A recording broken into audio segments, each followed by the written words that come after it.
নিয়ম বা এক ধরনের রীতি রয়েছে বিসর্জনের পরের, সে না হয় এখন বলছি না, কিন্তু বিসর্জনের সময় ছবিটা একবার দেখাই। ঘরের মেয়ে এসেছেন সিঁদুর খেলতে, মাকে বিদায় জানাতে ঘরের মেয়ে এসেছেন কোয়েল মল্লিক।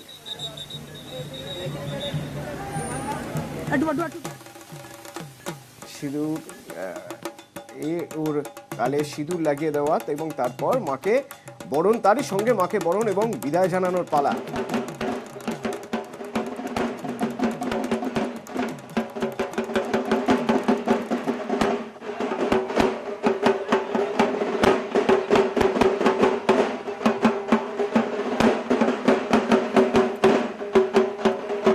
আপনাদের বলছিলাম না যে মল্লিক বাড়িতে একটা অন্যরকম প্রথা আছে। ভাসান হয়ে যাওয়ার পর বাড়ির সবাই ফিরে এসে আমিষ খাওয়ার চল রয়েছে, আমিষ খাওয়ার প্রথা রয়েছে মল্লিক বাড়িতে।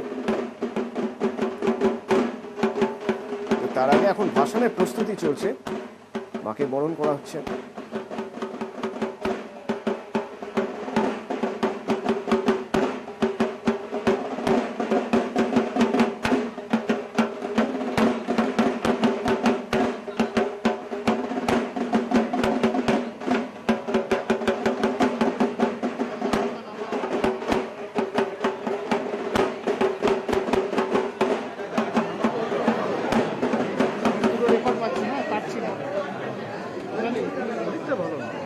পুজোর 4 দিন একসঙ্গে আনন্দে কাটানোর পর পরিবারের যারা আত্মীয় স্বজন অনেক দূর থেকে এসেছেন এই 4টে দিন একসঙ্গে কাটাবেন বলে আজ তাদেরও বিদায় দেওয়ার পালা। মানুষ প্রতিনিধি আমার সঙ্গে মল্লিক বাড়ি থেকে এই মুহূর্তে রয়েছেন সরাসরি। মানুষ, একটু তোমার মাধ্যমে দেখে নেওয়ার চেষ্টা করি কি হচ্ছে এখন মল্লিক বাড়িতে।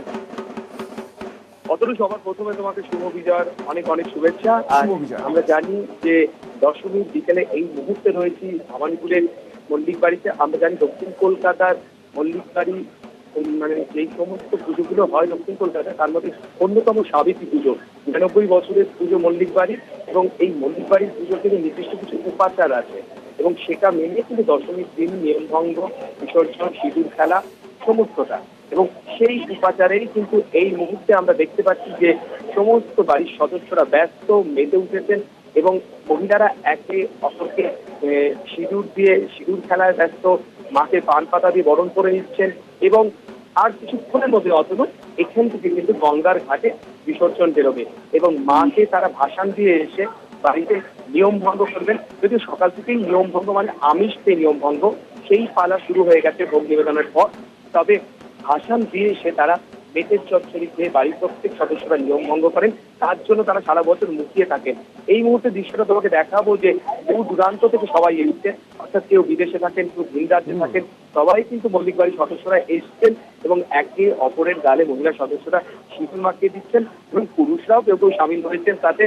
তার পুরুষরা অপেক্ষা করে থাকে যেটার জন্য অতনু, তা একটু পরেই শুরু হবে ভাসান যাত্রা। এবং সেই ভাসানে একটা অদ্ভুত তাদের নিজস্ব নাচের স্টাইল রয়েছে ঢাকের সঙ্গে।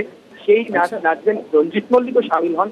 যদিও তিনি শারীরিকভাবে কিছুটা অসুস্থ, তবুও তিনি চেষ্টা করেন প্রত্যেক বছর এই ঢাকের তালে নাচ করতে। এবং কোয়েল মল্লিককেও আমরা দেখতে পাচ্ছি এই মুহূর্তে বাড়ির প্রত্যেক মহিলা সদস্যের সঙ্গে কোয়েল মল্লিক বিজয়ের শুভেচ্ছা বিনিময় করছেন এবং সিঁদুর খেলায় নেমে উঠেছেন এবং মায়ের সাথে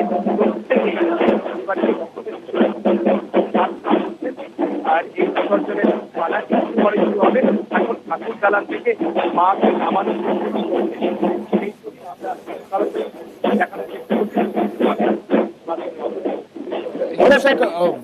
ভাসানের এক অন্যরকম নাচের কথা বলছিলেন মল্লিক বাড়ির। আমরা অপেক্ষা থাকবে আমাদের, কিছুক্ষণ পরে ভাসান, সেই ছবি আমরা দর্শককে দেখাবো।